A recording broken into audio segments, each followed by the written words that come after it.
Good morning, my name is James Spiro and this is Tech TLV 2025, brought to you by Calcalist and Bank Lumi. I'm joined now with Michal Zilberberg, the CEO at Twinnovation. Michal, hi. Hi, how are you? Good, thank you. Thank you so much for taking the time. I'd like to first start by asking you about Twinnovation and what you folks do, please. So Twinnovation, it's a consultancy that I established like 7-8 years ago. It's focused on assisting startups and R&D companies with obtaining EU grants and government incentives, and the most important to understand how to put together a strategy of non-diluted funding in their funding funnel. Okay, wow, it sounds super interesting and it seems like a great way to get interest from outside of Israel into Israel and for these companies. Talk to me about some of the challenges that might arise when it comes to receiving money from places in Europe. What does that look like exactly?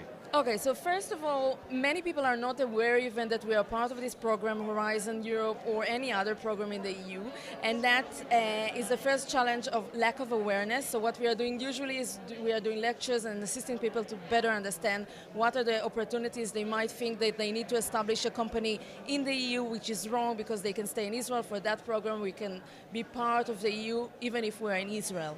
But at the same time, given the geopolitical situation, it's quite hard to establish the collaboration with EU grants. Many of the grants, many of the R&D projects, for example, for companies like Elbit, KKL, if it's Maccabi Health Insurance, they need to establish collaboration with European member state partners. So if you're going, for example, for Spain, where people are really against Israel at the moment, you will not be able to find any partner. And then it's excluding you from those programs because you cannot find the partnerships. So this is what we are doing, assisting them to find the correct partners, even if in those hard times to find. Okay, so what you're telling me is Spain out, kind of put Spain aside. What are some of the more friendly European countries that Israeli companies should look towards?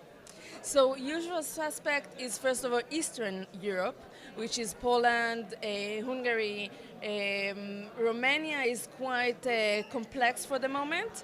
Lithuania and Latvia for sure. But there are some of the Western countries as well. I would go to Germany, Netherlands, depends.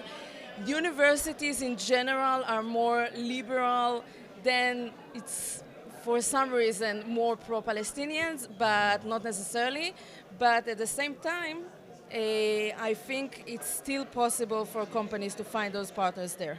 Okay, so if we could look ahead maybe 10, 15, 20 years, a lot of the pro-Palestinian, anti-Semitic younger people in university, they're going to be adults and business owners and politicians. So what is the long-term future for Europe and its relationship with Israel looking like? Well, that is a very good question. I will start with the mid-term relations. Let's say that Israel is partner in this collaboration of grants since 1994.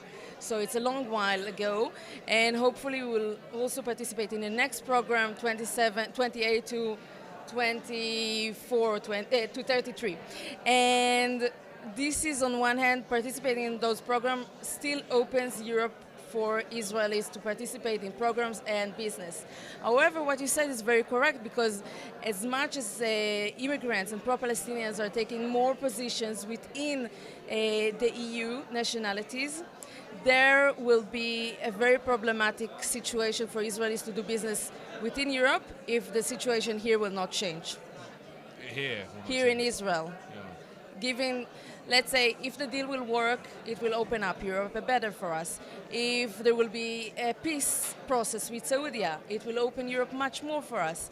But if we'll stay in the same situation, and then it will be very much problematic for Israelis to get into Europe.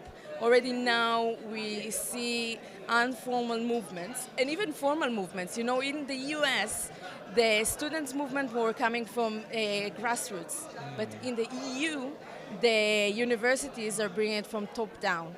And this is a huge problem for us that it will take us a long time to change, but we can do it. Yeah, well, hopefully folks like you are there to help kind of support stronger bridges and create closer connections with places all over the world. Thank you so much for taking the time. Thank you very much. Yeah, cheers. Thank you. Bye.